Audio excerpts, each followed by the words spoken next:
மூத்த பத்திரிகையில் அந்தன் சார் நம்மளோட இணைஞ்சிருக்காரு. வணக்கம் சார். வணக்கம். தற்போது தாவேக்காவுடைய நிலைமை எப்படி போயிட்டு இருக்கு? நிறைய பேர் சொல்லிட்டு இருந்தாங்க ஆரம்ப கட்டத்தில் இது வெறும் கூட்டம் தான், இந்த மாதிரி பல நடிகர்கள் வருவாங்க, அப்போ அந்த கூட்டம் செய்கிறது உறுதினாங்க. ஆனால் போகிற இடங்களுக்கு கம்பல்சரி ஒரு கூட்டம் வருது. இது நிஜமாவே அவங்க ஃபேன் பாய் மூமெண்ட்டில் பார்க்குறாங்களா, இல்லை கண்டிப்பாக அது ஓட்டாக மாறுவதற்கான வாய்ப்பு இருக்கா சார்?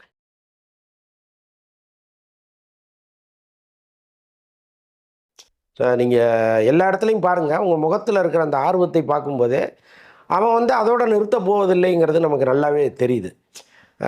வர்றான், ரொம்ப எவ்வளவு பெரிய தடையாக இருந்தாலும் அதை தாண்டி நிற்கிறான், எப்படியாவது அவரை தொட்டுணும்னு நினைக்கிறான்.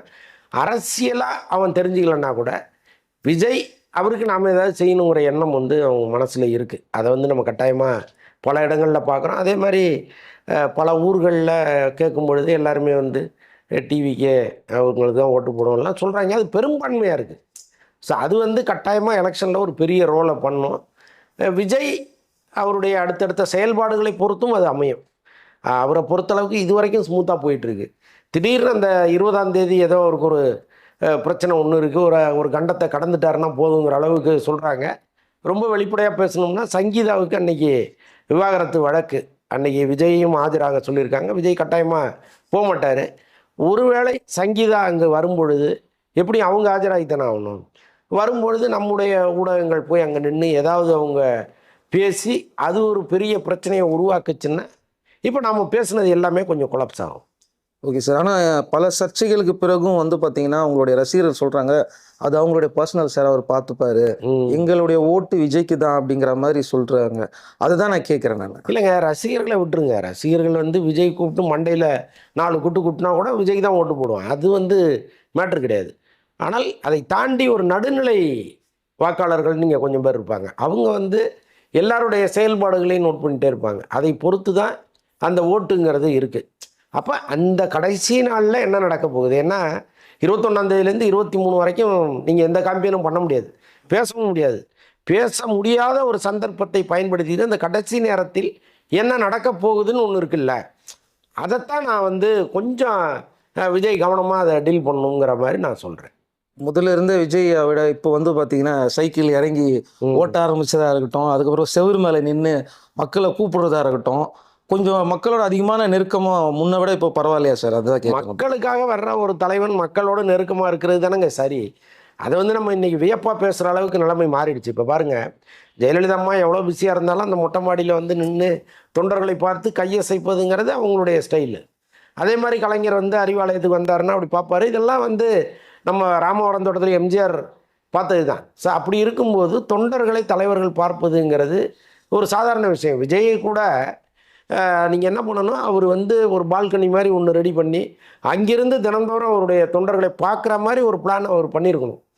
இப்போ பாருங்கள், அவர் ஏதோ முள்ளு வெளியெல்லாம் பூந்து எங்கேயோ இடுக்குலேருந்து கையை அப்படி இருக்கக்கூடாது. இல்லை, ஒரு தலைவன் நீங்கள் உருவாக்கும் போதே அதெல்லாம் ரெடி பண்ணி வச்சுக்கணும்ல.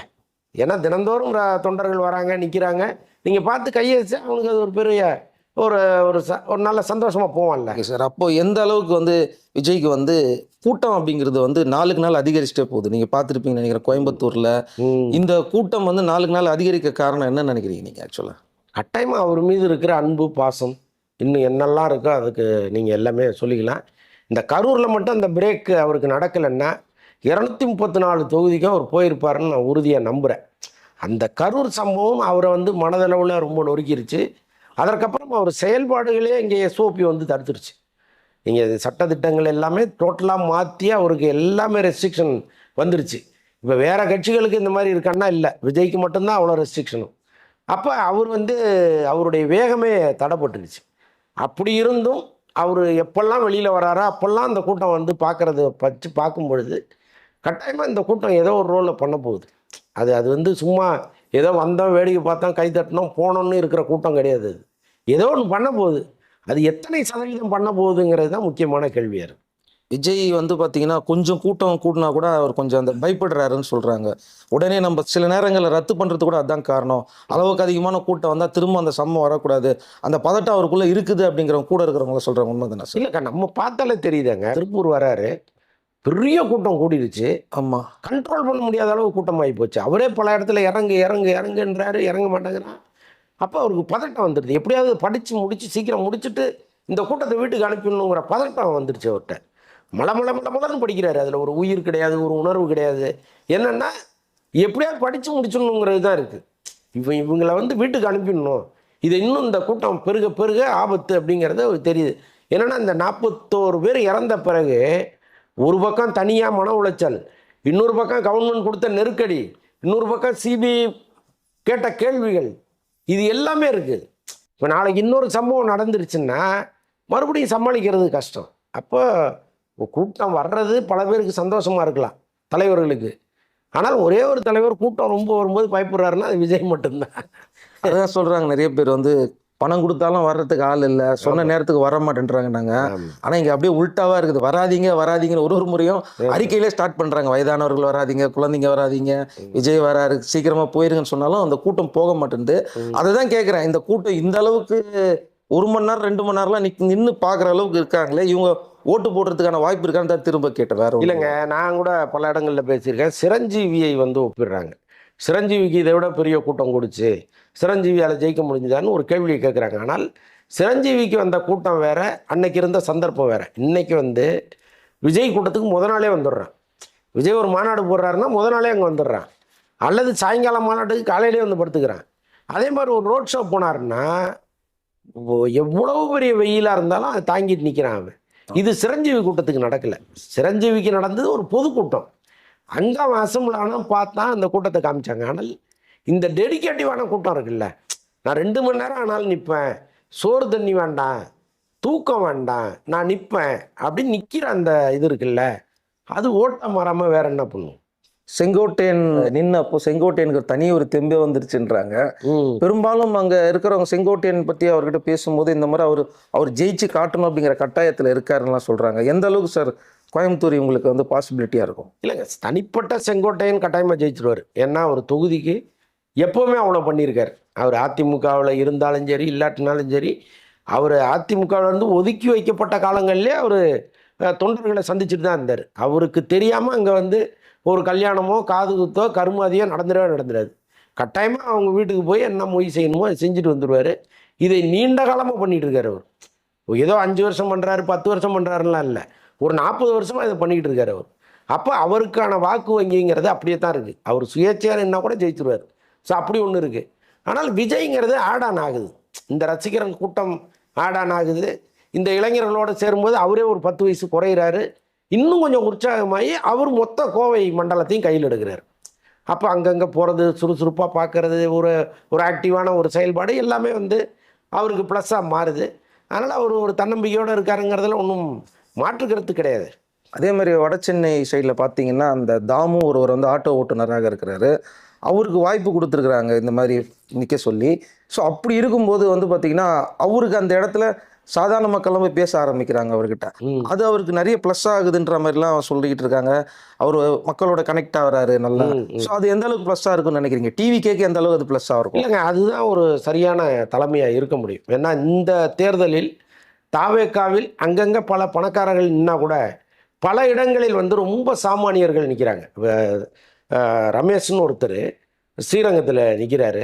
அவர் வந்து பார்த்தா தெரியும் உங்களுக்கு, வந்து படிச்சுட்டு இப்படி வந்தவர், கட்சியில் வந்தார், இப்போ டிபேட்டில் பேசினார், தலைமை கழக பேச்சாளராக மாறினார், ஒரு பொறுப்பு கொடுத்தாங்க, கொள்கை பரப்பு செயலாளர் துணை செயலாளர் ஒரு பொறுப்பு ஒன்று கொடுத்தாங்க, சீட்டு கொடுத்துட்டாங்க. ஸ்ரீரங்கங்கிறது ஜெயலலிதா மாநில தொகுதி. அவர் போகிற இடம்லாம் பெருங்கூட்டம் வருது. இப்போ நீங்கள் சொல்கிற மாதிரி ஒரு ஆட்டோ டிரைவர் அவர் வாழ்க்கையில் நினச்சிருப்பாரா? அவர் ஜெயிக்கிறாரு தோக்குறாருங்கிறது அப்புறம் நினச்சி பார்த்துருப்பாரா? அப்போ அவருக்கு ஒரு வாய்ப்பை கொடுக்குறாங்க அப்படின்னா விஜய் நினச்சிருந்தா ஒரு 2 கோடி கொடு உனக்கு சீட்டுன்னு வாங்கியிருக்கலாம். ஏன்னா அது பெரிய தொகுதி வேறு அங்கே. ஆமாம், ஆனால் அது இல்லாமல் நீங்கள் ஒரு சாமானியர்களுக்கு கொடுக்குறாங்கன்னா கட்டாயமாக அதை நம்ம பாராட்டி தானே ஆகணும்.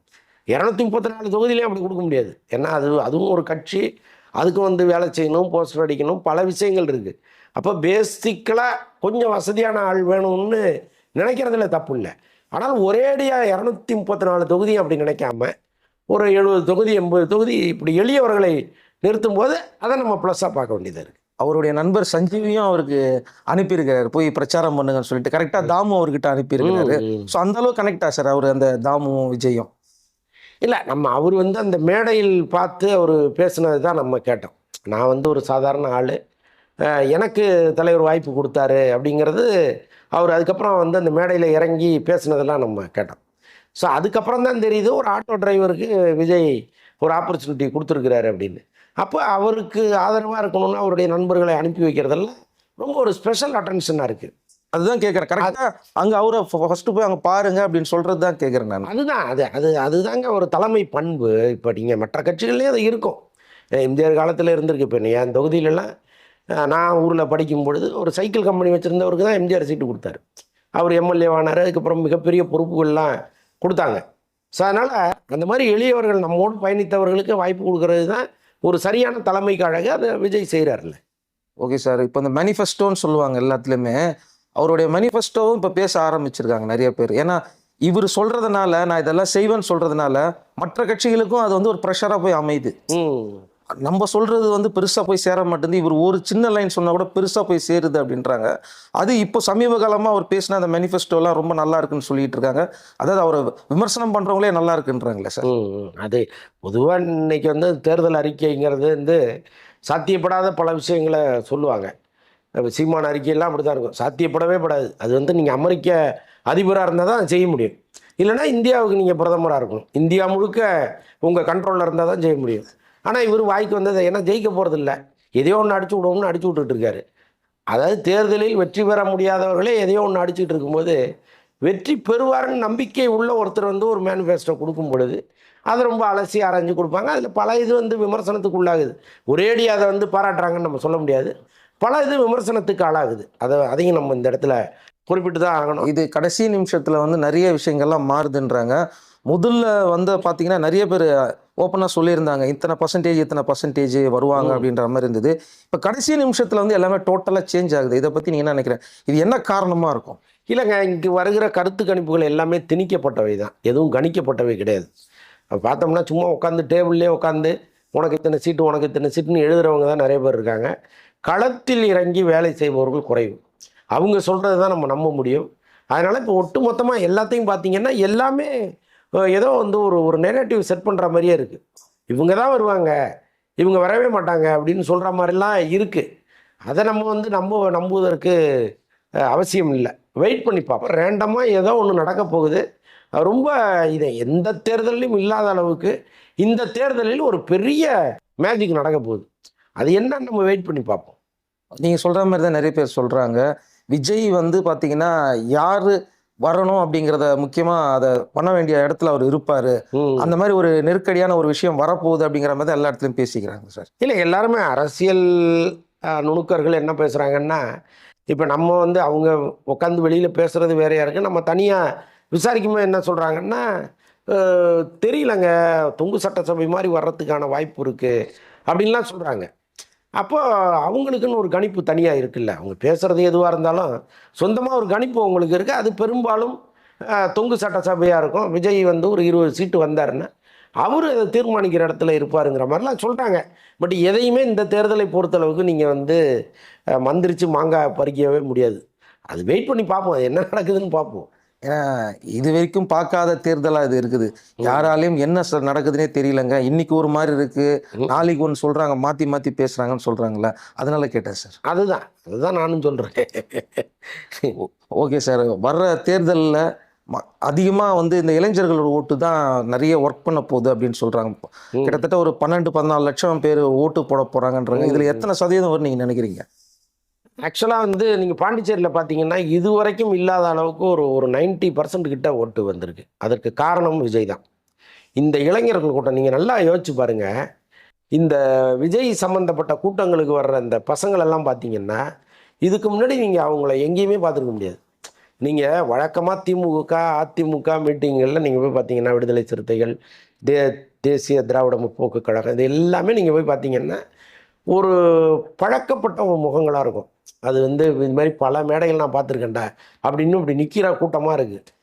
ஆனால் இங்கே வர்ற கூட்டத்தை பார்த்தீங்கன்னா அது ஏதோ காலேஜுக்கு போகிற கூட்டம் அல்லது வந்து இந்த மாதிரி அந்த இளைஞர் கூட்டம் இருக்குல்ல, இது ரொம்ப புதுசாக இருக்குது. அதில் பெண்கள் நிறைய பேர் வராங்க. அது ரொம்ப புதுசாக இருக்குது. அந்த முகங்கள்லாம் ரொம்ப புதுசாக இருக்குது. அது வந்து ஒரு பெரிய ரோல் பண்ணும். கட்டாயமாக அவங்க அன்னைக்கு வீட்டில் யாரும் உட்கார மாட்டாங்க, வாக்கு சாவடிக்கு வருவாங்க. அது ஒரு பெரிய ரோல் பண்ணும். ஓகே சார், பல விஷயங்களை ஷேர் பண்ணியிருந்தீங்க. எனக்கும் வந்து பார்த்தீங்கன்னா என்ன ட்விஸ்ட் நடக்க போகுது அப்படிங்கிறத நம்ம எல்லாரும் வெயிட் பண்ணி பார்க்கலாம். நன்றி சார். நன்றி.